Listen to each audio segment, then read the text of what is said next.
Military Broadcast Radio, the station that's giving veterans a voice. Find us on the web at mbradio.us.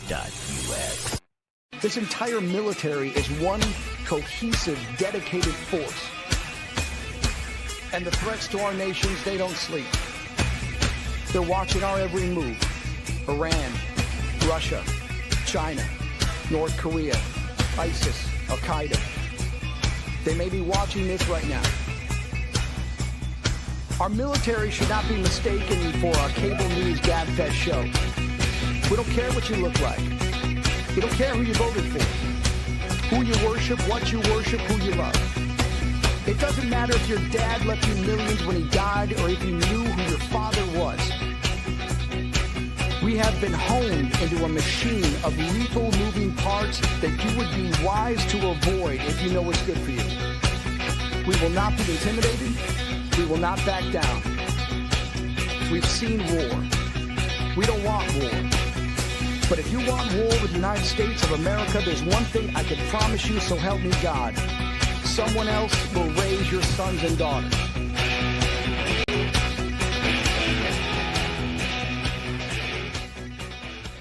Opinions expressed in this program are those of the speakers and do not necessarily reflect the views or positions of any entities they represent. Find us on the web at mbradio.us. Military Broadcast Radio, the station that's giving veterans a voice. Find us on the web at mbradio.us. Opinions expressed in this program are those of the speakers and do not necessarily reflect the views or positions of any entities they represent. Find us on the web at mbradio.us. Join Terry with Tracer Rounds every Tuesday at 8 p.m. Eastern to hear interviews with veteran artists, veteran business owners, and businesses that support veterans. Catch us on Roku, Amazon Fire TV, and MB Radio. If you miss a show, you can listen again on Wreaths Across America Radio every Wednesday at 3 p.m. Eastern. Tune in to see if you are on target. MBR, giving veterans a voice.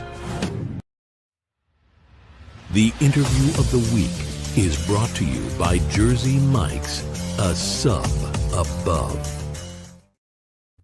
And welcome back to the Tracer Rounds podcast. And I'm your host, Terry. And with me tonight is Emily Myers. And I'm so excited to have you. You're an up and coming country singer, and you're based in Memphis, Tennessee.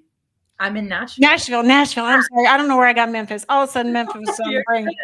You're good. Maybe I was walking through Memphis, like that song, Walking in Memphis. Maybe my mind was walking through Memphis. So sorry about that. So I'm so excited to have you on the show. So can you tell us a little bit about how you became to start singing? Like, did you start in high school? Was it later? Can you just kind of walk us through how your career got started? Sure. Well, thank you for having me. Absolutely. I'm so happy to be here. This is such an honor. I got started with music really, really young. I actually had, believe it or not, an elementary school teacher who saw that I just kind of lit up in music class. And she said to my folks, I think that she's got the bug. And she connected me with community events and theater and things like that as I was growing up. And I really credit her a lot for still doing music today. And then, I started writing more and more as I got older, kind of into middle school and things like that. And that was kind of where country music kind of came in. That I started songwriting and sharing those stories that I was doing personally. And so it's kind of developed from there. But it's always, music has always been a cornerstone of my life and kind of always been a love, for sure. So, if it hadn't been for that influence in your life, you may not be where you are right now. I mean, teachers are also important, in academics, learning and in crafts and in arts, because if we didn't have that, we wouldn't have all the special music and the paintings and everything we have now. We need all those skill sets developed, and teachers are just the prize in that whole package when they help students to realize what their gifts and talents are, and then they help promote those. That's so awesome. Yeah. Yeah. I really credit her. I mean, she got me into piano lessons and just kind of saw me through all of it, really. And you grew up in Jefferson City, Missouri? Yeah. Yep. Jefferson City, Missouri. Yep. So were you raised there all through your high school years? Just Yeah. Yep. yeah. Yep. And so what brought you to Nashville? I said it right this time. What brought you to Nashville? I mean, I'm a country artist. This is kind of the place to be. I was in the Midwest for a long time. Loved Missouri so much, but I knew that to really make a go at this, I needed to be around the industry, and that's here. And so I made the move. So, but you went to school in Oklahoma City, right? Yeah. Yeah, I'm from Oklahoma. Well, I'm from Idaho, but by way of Oklahoma, and I'm in Texas now. But I spent a lot of time with my military reserve duty in Oklahoma. So Oklahoma City was like a second home for a while, and I didn't really know about Oklahoma City University. I knew there was other colleges around, but I didn't realize there was that one. What's their specialty at that college? Is there a specialty, or is it just a private school? Their specialty was music. Music, okay. Yeah. So that was why I went there. They're kind of really known in the arts world, and they're very, very small. The fun fact of that university is they have more beauty queens and rockettes than any college in the world. Oh, wow. Yeah, it's a very niche environment, but it was a really good fit for me. Yeah. Very cool. I didn't even know it was there. And I see it's kind of close to the state capital, generally speaking. So how did you find Oklahoma? I mean, did you like it, or did you like miss Missouri, or did you like kind of just blend into the Oklahoma culture? Well, I loved Oklahoma City. I mean, like you said, it was a second home. I felt that way. Yeah. It's kind of I mean, it's a different culture than Missouri a little bit, but the people are very similar. So it was a really wonderful place to be for that time. And country music is alive and well in Oklahoma. The music scene there is really special too. And so, yeah, I try and go back once in a while. I really, really love it there. If Nashville wasn't calling me, I may have stayed. I liked it so much, actually. A lot of talent comes out of Oklahoma too. Reba, and you've got Toby Keith, and Canadian Ragweed, and just a bunch of artists come out of Oklahoma. So, for you to be trained in such a great environment where all these, I don't know where all of these singers actually got their training, but maybe they went to Oklahoma City University as well. I don't know. Yeah. I mean, Zach Bryan just came out of Oklahoma. Like there's just something there that's, and you feel it when you're there. I think there's something really, especially for songwriting there. I just really love it there. It's a neat area. It is. Did you perform while you were there too? Did you? So any I guess gigs there, or any did you perform at school? Did they do that too there too? Did they have big performances where their students put on a show? Yeah, they had a lot of performances. And yeah, that was really where I really started claiming I'm a songwriter, was actually in Oklahoma City. Before then, I was writing all the time, but I was a little nervous to let people hear those songs. Yeah. And when I was in Oklahoma, I really credit my roommates at the time were hearing me write these songs, and they were like, Emily, you have to start sharing these. So that was really kind of the ground for me sharing those for the first time. And people were so supportive and so kind, and just gave me a space to experiment and try stuff out. And yeah, that really all happened in Oklahoma, really. That's awesome. So have you written songs for anybody else, or do you just write for yourself? I do write for other artists as well. Yeah. When I moved to Nashville, that was actually the goal. I wanted to write for other artists, and I still do that. Songwriting is probably my number one thing that I love. Yeah. So, and I love it whether I'm writing for myself or for other people. So I do that a lot. But yeah, there's certain songs that are just kind of my story. So I choose to cut those, and then other ones, it's just really clear when you're writing with people, like, oh, that's their story, or that's their sound, and so, I've been been part of songs that luckily someone else said, oh my gosh, that is so me, and I have to have that song. But yeah, so I do both. Yeah.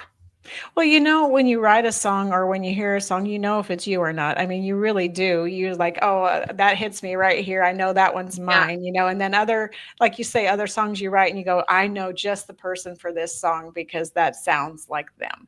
So I think songs do fit people and like styles and like vibes. You know, I think, you know, not everybody can sing every song. I mean, yes, could they sing it, but maybe not with the same passion and the same authority that somebody that it's meant for. I don't know if you could say meant for, but sometimes a song is really meant for somebody, in my opinion. Like they are meant to sing it because they sing it the best. They really bring the message or the story to life. Yeah, there's something about when you know a song is right for you, there's something that feels really honest or really connected about that song. And I've definitely felt that like in songs that I've chosen to cut.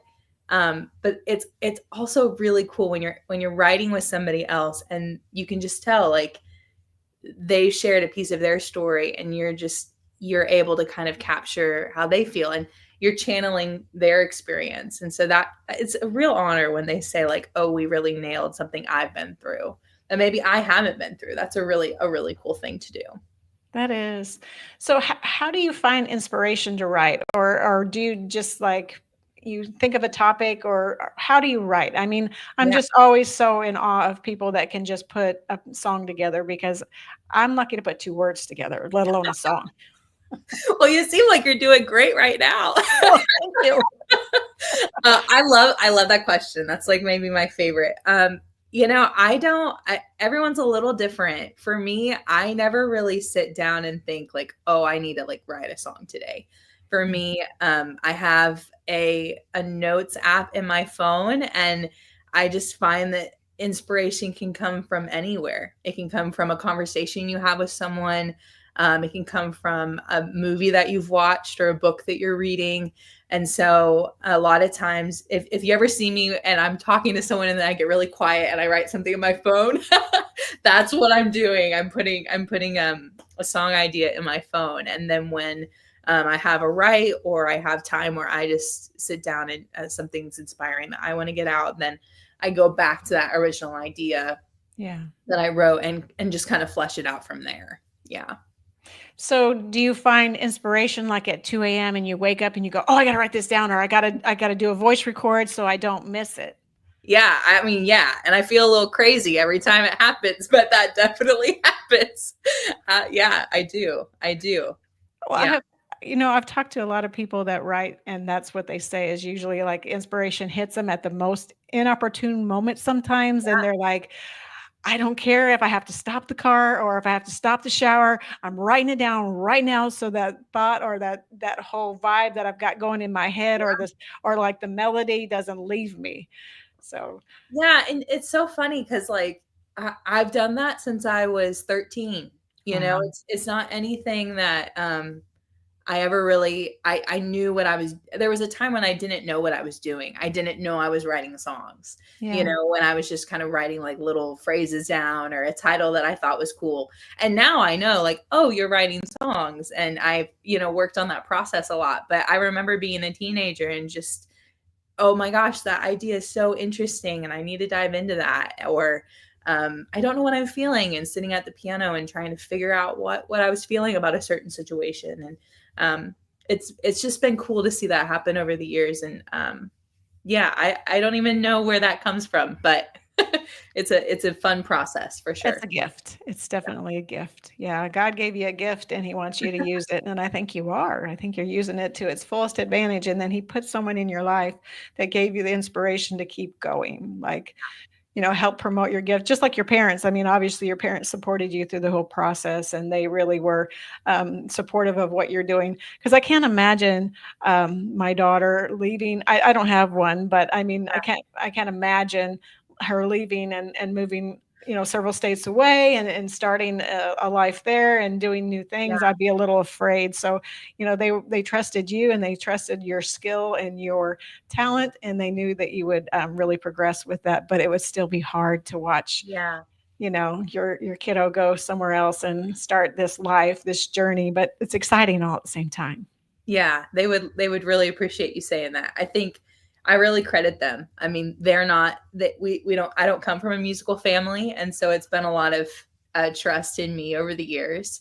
But they've just kind of been like, I think they were so sweet to just be like, well, this is just so in her, and like there's no stopping this, and so we're just gonna let her do what she needs to do, And that's what parents need to do, and sometimes they don't do it, is kind of get out of their children's way to let them find their path and let them find, what journey they need to be on, because sometimes parents want to, control everything to make sure their child or their young adult, even their adult children, are good.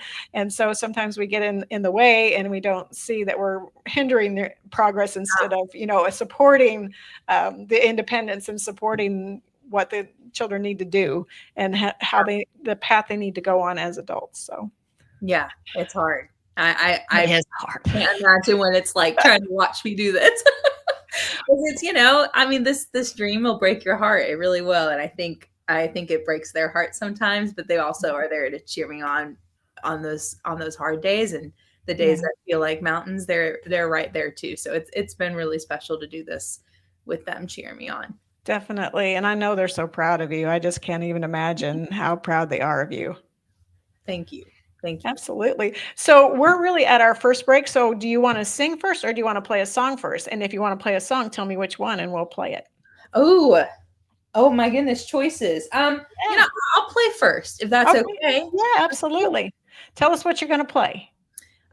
Just since we're getting to know each other, I'll play first. Okay. This song is called Fight For. And I don't know if I feel like I talk about this a lot. I think it makes sense. When I was in my early 20s, I really thought that love was filled with crazy, crazy highs and crazy, crazy lows. Mm-hmm. And after I met my husband, I realized that love is actually supposed to be steady and supposed to be really kind. And this song, I like to say it's not really a love song. It's more of a choice song. It's a decision kind of song to go after that kind of love, the kind of love that's steady and constant, and walk away from something that's not great for you. So that's what this song is. It's called Fight For. Nice.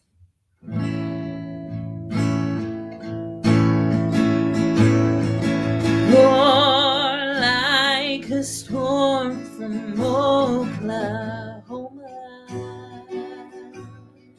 twisting my words, kicking up dirt to tear up my world. You trapped me inside my own home, tired of waiting it out, I'm letting go. I wanna love, I don't have to fight for one that's honest and real, safe to say how you feel without starting a war. I wanna be, I don't have to change for, no need to convict over every conflict, settle the score. I wanna love, I don't have to fight for. The sun comes out after the rain falls. Watch me move on, now that you're gone, rebuild these dreams. You didn't deserve the tears that I cried. No more fear left to hide. I wanna love, I don't have to fight.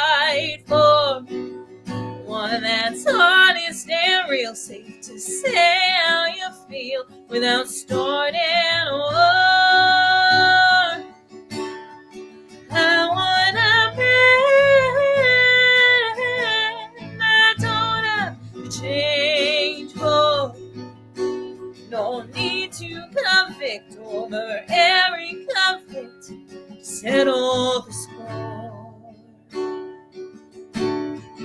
I wanna love, I don't have to fight for.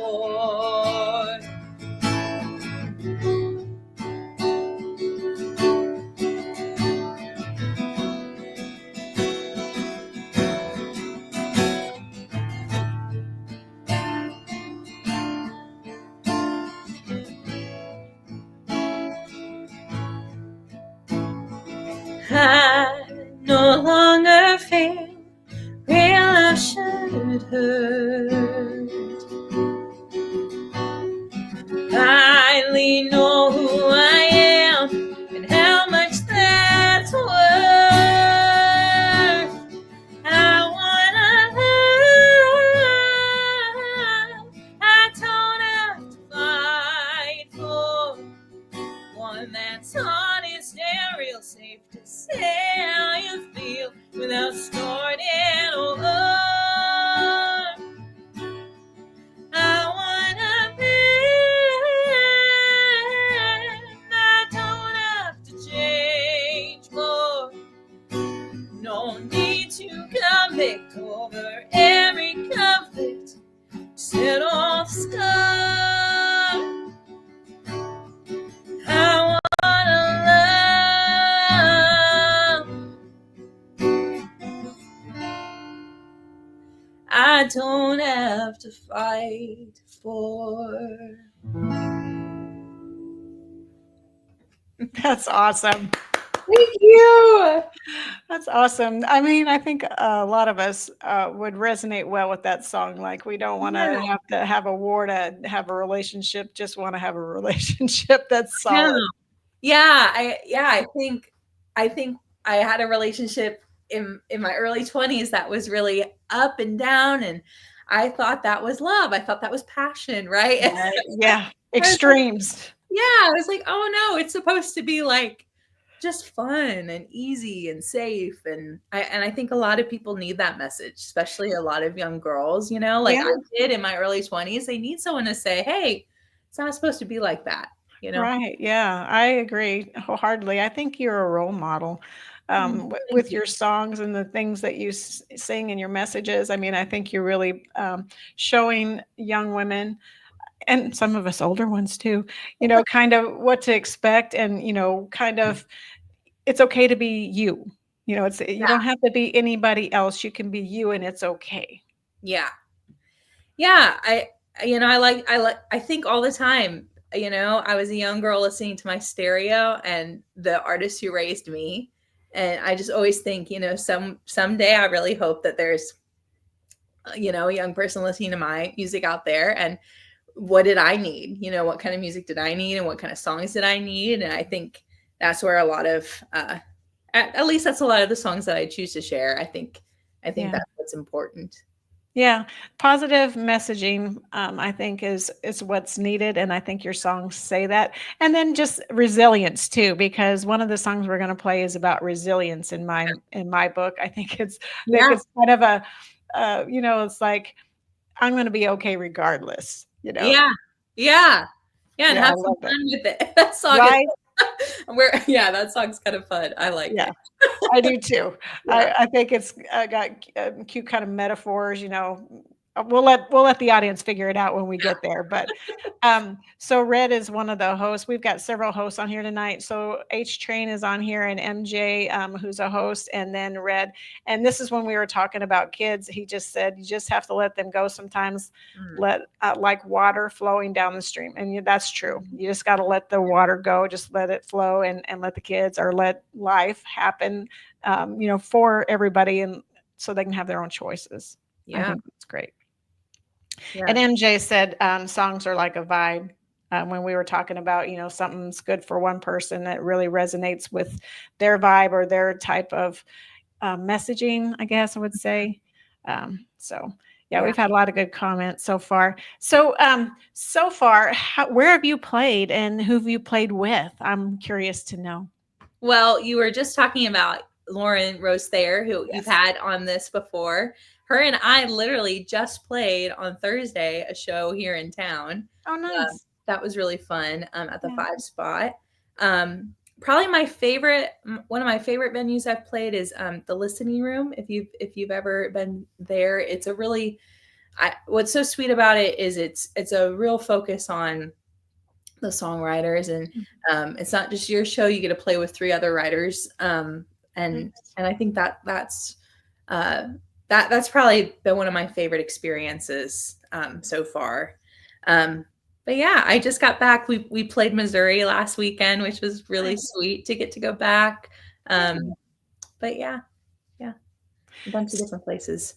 So do you find that writing collaboratively or singing collaboratively with somebody really helps improve your own skill sets and your own process and maybe developing songs, or maybe in like vetting out, music or lyrics, or, just maybe making changes based on somebody else's recommendation? Do you find that it helps you in that process, or do you find like, I just need to kind of be alone and let my own thoughts simmer before I put something out? Or do you find having, input from some of the other artists really helps develop your own skills even further? Honestly, I feel like you have to have an equal balance of both, if I'm honest. I heard somebody the other day say, if you're writing 100% by yourself, you probably need to work with more people. If you're writing 100% with other people, you probably need to find some time to write by yourself. And I think that's kind of, I don't want that to sound like a cop-out to the question, but I think that's really true. Yeah.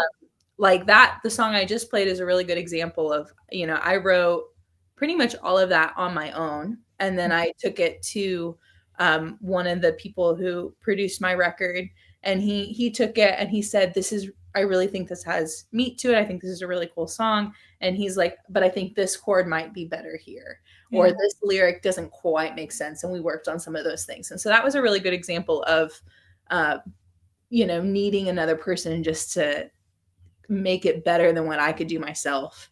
And I think that's just so, so beautiful. I mean, music at the end of the day, it's all about community. Yeah. It's community with other musicians. It's community with other people. And just connecting over that. And so the more you can do it with other people, the better you're going to be.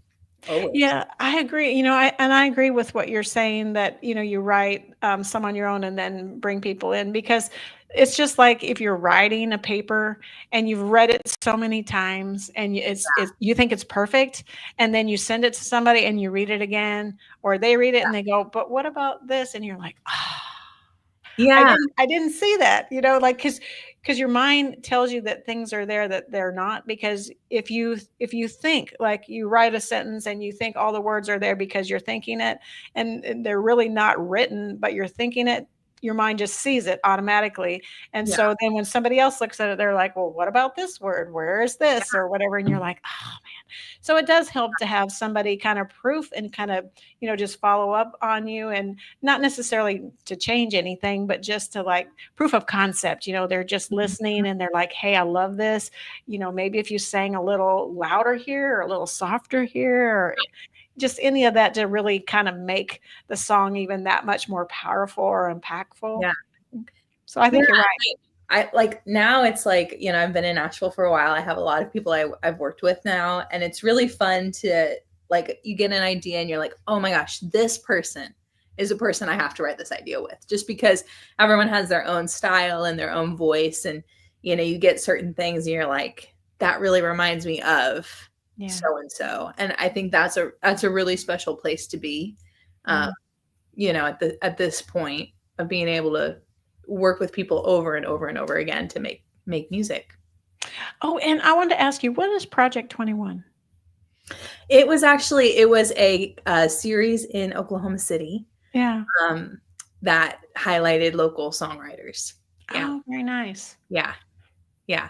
So do those songwriters do anything with the music? I mean, was it for any production, or was it for any kind of, like, I don't know if it would be a play or, screenplay or anything like that? Yeah, it was kind of a showcase that came together. So everyone presented their own music. Mm-hmm. And it was really cool. Like, it was a way that I got to be involved in the Oklahoma City songwriting community and get to know a lot of other writers there. But it was kind of open to all genres, all kinds of artists. it was really, really cool. Yeah. That's neat. Have you done any work with like Operation Song or any of those that do the veteran songs? I would love to. I have not personally, but I have some friends who have, and I need to figure out how to sign up because it just sounds so neat. I had the one of their managers on from Operation Song last year. Yeah. I'll give you his name. Maybe we can get you hooked up. Yes. I would absolutely love that. When I was in Oklahoma City, and this is not the same, but I worked for a school there and of children who were homeless. Oh. And used music to write songs together, and you could just see how helping people write songs just to express what they've been through and their own experiences, and I feel like Operation Song is a different demographic, but I feel like just seeing how powerful that was in that other example, I would love to be involved. Yeah, I mean that's really powerful. Joel says, or H Train says, we got you, so we'll hook you up. Yeah, I would love it. I would love it. But I mean, doing things like that is so impactful. I mean, to the kids or the people that you're working with. I mean, as far as the homeless kids, I'm sure they'll remember that for the rest of their life. I honestly do. I mean, I think what you did with them will just stay with them and then help motivate and inspire them. So I really applaud that, because a lot of people don't think to give back. I mean, maybe they do, but that's really a way of giving back, and that really says a lot about you and your character, honestly. Yeah, I those programs are the coolest. They're so neat. Definitely. So we're really on another break. So okay. I'll give you a choice. Which one you want me to play first? Do you want me to play Marilyn or Olives? I think we should do Olives. It's all right. It's more upbeat. Do you want to tell us about it before or after we play it? I'll talk about it before, if that's okay. Yeah, for sure. So like you said, so this is one that's all about resiliency. And it's a fun song. But kind of the song is kind of funny. It's basically saying, if you've ever heard of extending an olive branch to somebody, this is a person who, has maybe not always treated you the best. They've always been apologizing and everything. And this is not supposed to be a mean song. It's just simply saying, it's time for me to walk away. And there are a lot more fun things to do. For example, drink a dirty martini. And that's the joke of the song. But it's just fun. It's a really, really fun song. It's supposed to be empowering. It is. I find it very an anthem. Good. Yeah, that's what it is for sure. All right. Well, let's play Olives by Emily Myers.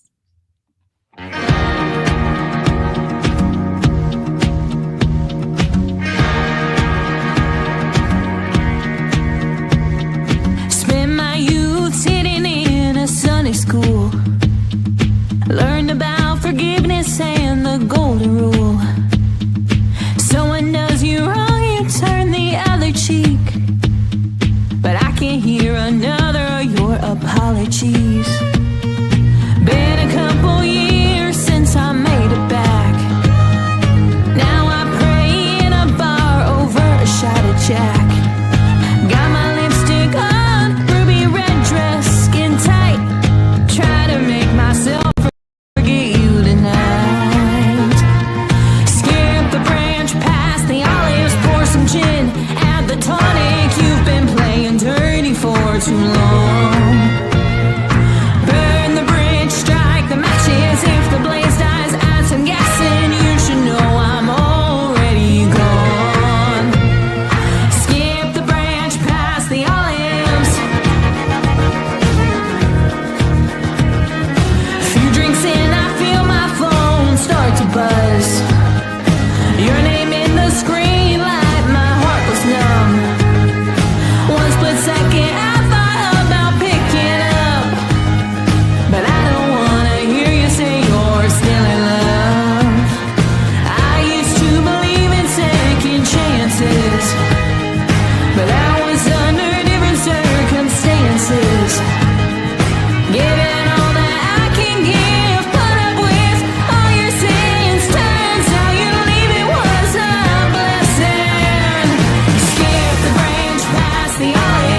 some gin, add the tonic. You've been playing dirty for too long.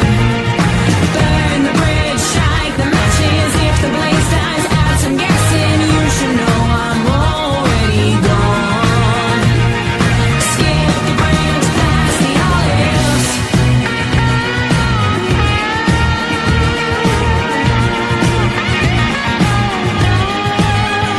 branch past the olives.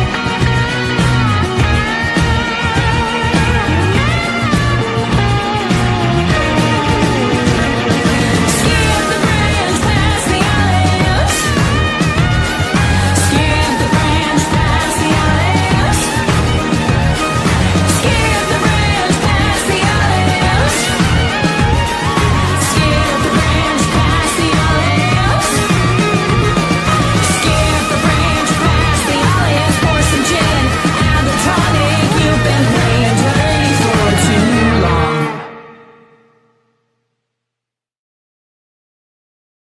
Military Broadcast Radio, the station that's giving veterans a voice. Find us on the web at mbradio.us.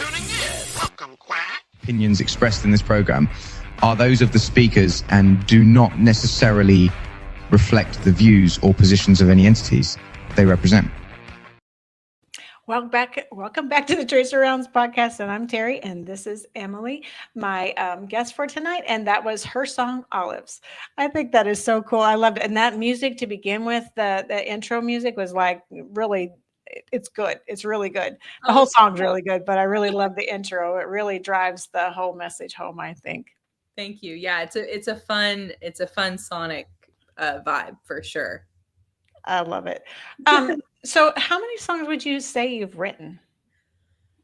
Oh my. Because I know you said you started writing Yeah. before high school, right? You said like when you were like 12? Yeah, around 12, 13. Yeah. I mean, I've never counted. I think probably. So my brain. So I just finished a debut album, and we wrote 250 songs for that, like just to like. Oh wow. Narrow down. So. Wow. I'm thinking that it has to, there has to be probably close to 500 or so. Like, you know what I mean? Like just thinking. Yeah. I don't know, but I've never actually counted that. I probably should at some point, but yeah. How many have you actually produced into a song or made into a song of those that you've written, do you think? Because you just said you did 250 just recently. So that's half of that 500. Yeah. And so like when I say we wrote 250 for the album, I don't really mean like we made, that was just like the pool of songs I kind of looked at. Yeah. And then I heavily narrowed down from there to about 50 songs, and then narrowed it down again. So yeah, you definitely do not make that many songs in your lifetime. I think that's why people say there's good music you're never going to hear, because people write so much material, and then they have to narrow down and cull through it. And yeah. What's your process for putting music to the lyrics? So I write music and lyrics at the same time. As far as I either write on the guitar or I write on the piano. That's changed over the years. I didn't used to do that. I used to kind of just write vocals first. Mm-hmm. But now I really can't. Now I really have to have the instrument with me. So at the end of every session for like a completed song, I typically have at least a vocal and with one instrument of the whole song. And at least kind of know the basic chords through that. Yeah. And then if I'm picking for a project and I think, oh, this is a really, really great song, then I'll go through the demo process. So when I go through the demo process, my husband is one of my producers. So him and I will look at the song together, and his strength is the opposite of my strength. He's a prolific instrumentalist. And so he'll go through the song and play through it, and we'll kind of say, okay, this chord could be stronger here, or this lyric could be stronger here. And we'll go through a pretty intense editing process before we demo it. Yeah. And then kind of put it into stone. And then if we take it to the studio, we have a really great group of musicians who can put their flair on it, if that makes sense. That's kind of the whole step-by-step process. That's pretty awesome. You know, because I had heard some people say that they just write stuff down. They write lyrics down, and then, no, I heard something the other day about Tommy Shaw, but he actually, like, he had the lyrics, and then all of a sudden the music came afterward, and then he ran into the studio and had to, like, tell everybody, okay, do this, do this, do this. I got this song figured out.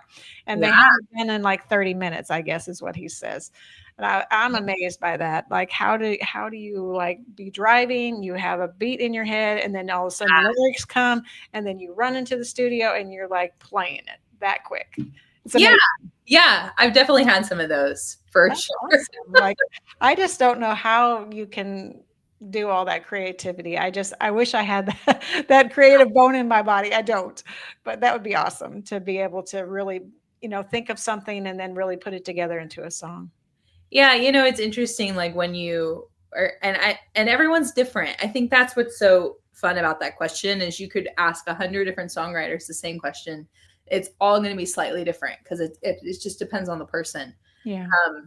But for me, at least, when I, have that song idea initially, it always has kind of a feel or a vibe, with that idea. Like, Olives was always kind of sassy. It always kind of was that kind of bluesy melody, like that whole skip the branch past the olives. That was the idea, like, even melody wise, before we fleshed it out. And so I don't know how other people do it, but for me, at least, the songs always come with a little bit of this is the direction musically that it will probably go as well. That's awesome. Yeah. Who would you like to play with if you got your chance to play with somebody? Who would you say you'd want to collaborate with? Oh my goodness. I mean, the list is so long. Right. Yeah, I'm sure. I mean, I think someone who's currently doing really cool things is Brandi Carlile. I just love what she does. And I think she pours into her collaborators in a way that would be really special. Like, I think, because she produces so many of them, and I think that would be just a really cool collab. But then there's also legends like, to work with Dolly Parton would be a dream come true. Yeah. And you can't, and she's not, she is doing a lot of collabs still, which is amazing. Yeah. But someone like that would be, I couldn't even dare to dream that, but that would be up there for sure. Yeah, no, I think that if you're a singer songwriter, I think working with Dolly would be at the top of most people's list, just because she's such a legend. She's been around so long, done so much, she's the whole package. Yeah, absolutely. As a person too. Yes. Yeah. That's what I've heard. I obviously I don't know her, but I've heard that she's very down to earth, very nice. Her roots have stayed with her. Like, she's still the same Dolly she was way back when she was a kid growing up and singing songs and trying to get her message and her music out there. Yeah. Definitely. So where are you going to play next? What do you have coming up? I have a show coming out. I think we're putting out the record at the end of July, and we have a local gig that's going to be kind of the release show. So nice. I'm excited about that. Yeah. It's cute. It's called Dee's Country Cocktail Lounge, and it's a little bit of an it's really well known in the area as being a great place where a lot of country acts have kind of come up, like Billy Strings kind of came up there, Margo Price and Molly Tuttle. Some people in kind of the Americana world play there a lot. So it's a cool place. Yeah, very cool. Who have you met that you just like, oh man, I can't believe I met them? Oh, let's see. I met Thomas Rhett. That was pretty cool. Oh, that's pretty cool. Definitely. Yeah. It was also very unexpected. He was just in the Mexican restaurant I was in. Like, it wasn't like we were at a festival together. It was just, that one was pretty funny. just such a nice guy, just so nice. And yeah, that's the one that comes to mind first, because it was just so funny. And just kind of, I just loved that he just kind of was with his family and just kind of hanging out. And there were a lot of people who wanted to talk to him, and he was so gracious about that. And yeah, he's the one that comes to mind. Yeah. Well, you gotta love it when an artist that you meet that you've like heard and you've appreciated their music, and then you meet them in person and you find they're just as nice as their music is. Like they're the person behind the music is personable, and that they're really in tune with their families. That really says a lot, because his wife was an actress, and she decided to kind of leave Hollywood and stay home with the kiddos, and he was supportive of that, and they're really a big family. Family's important to them. So I think that's really nice to meet your heroes and find they're really nice people.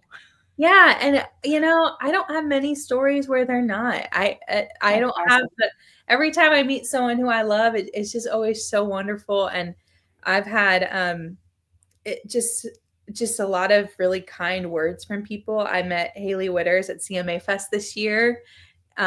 She's a country singer, and she was so sweet, and was very supportive of what I'm doing, and like those kind of moments are it's just really cool, because it's such a community, and just people are very, very kind at all levels. I love to hear that. That's refreshing. Yeah. So I think we're going to play your other song, Marilyn. Do you want to tell us about it beforehand or after we play it? I mean, I feel like I keep picking before. Maybe I should. You can. It's fine. But yeah, so Marilyn is probably my favorite song that's currently out. This song was written for a friend of mine who was really struggling just to feel beautiful at the time. Yeah. And we had a really serious conversation about that, and just kind of the implications on our life, and just feeling that way. And I had a write scheduled the next day, and I was writing with a really, really good friend of mine. And I was talking about this experience and talking to my friend, and just how many times I had that same conversation, in my life. Just, I think being in the arts and being around a lot of women who are in the arts, it can be a really hard thing because it's so image focused. Yeah. And so I asked my friend in this I said, do you think that everyone, and especially every woman, has looked in the mirror at one point and said, am I really beautiful the way I am? Because I've questioned that, and my friend was questioning that, and I've had the same conversation with other friends. And we were just kind of talking about that. And I was like, Audrey Hepburn, Marilyn Monroe, Judy Garland, like we've decided that they're beautiful, but we know that they even question that, and that they were criticized for their looks too. And so that's what the song is about. You hear a reference to each of those women in those verses. And yeah, it's kind of just pointing out that it's, if it's such a universal question, then maybe it's not an issue that we have. Maybe it's more of a world issue and a beauty standards issue. And right. That's the song. Yeah. I love it. I love the message. That's why I say, you're such an inspiration to younger girls, and even to some of us older ones, that, we're really okay the way we are. We really don't need to change for anybody. And society can just decide that we're fine the way we are. And we don't need to be a certain size or a certain hair color or, or wear certain clothes. We're fine the way we are, because God made us the way we are, and we're beautiful the way we are. Yeah. And I think like I said, it was the song I needed as a young girl. Yeah. And I didn't even grow up with as much social media as our young girls are today. Right. Yeah. And social media is like a bully in some instances, to our teenagers, really tearing them down. And so we really need to build them up. So I think this is a build you up song. So let's play Marilyn.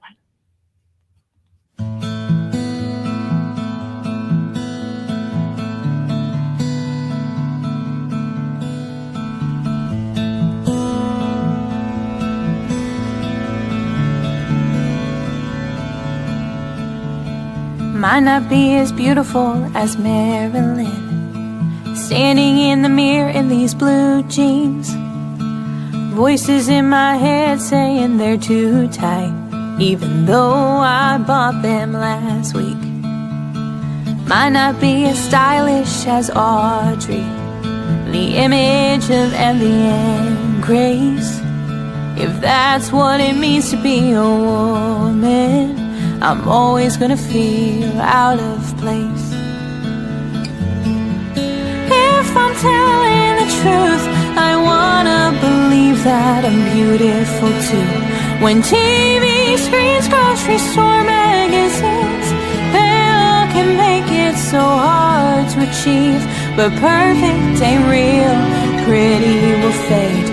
And Marilyn probably felt the same way that I do. Might not be as elegant as Judy, my youth's already gone to waste. We're both friends with the same demons, chasing rainbows for better days. If I'm telling the truth, I wanna believe that I'm beautiful too. When TV screens, grocery store magazines, they all can make it so hard to achieve. But perfect ain't real, pretty will fade. And Marilyn probably felt the same way that I do. Do you?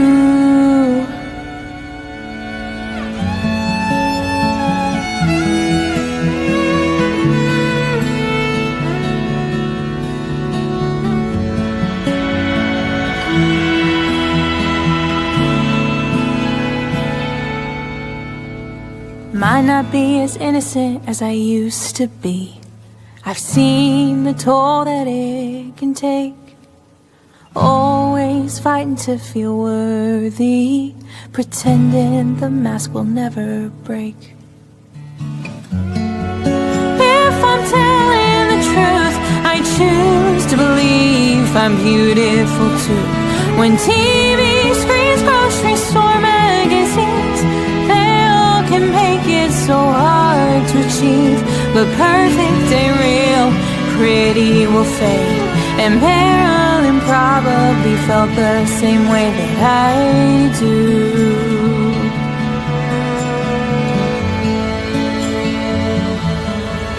That I do.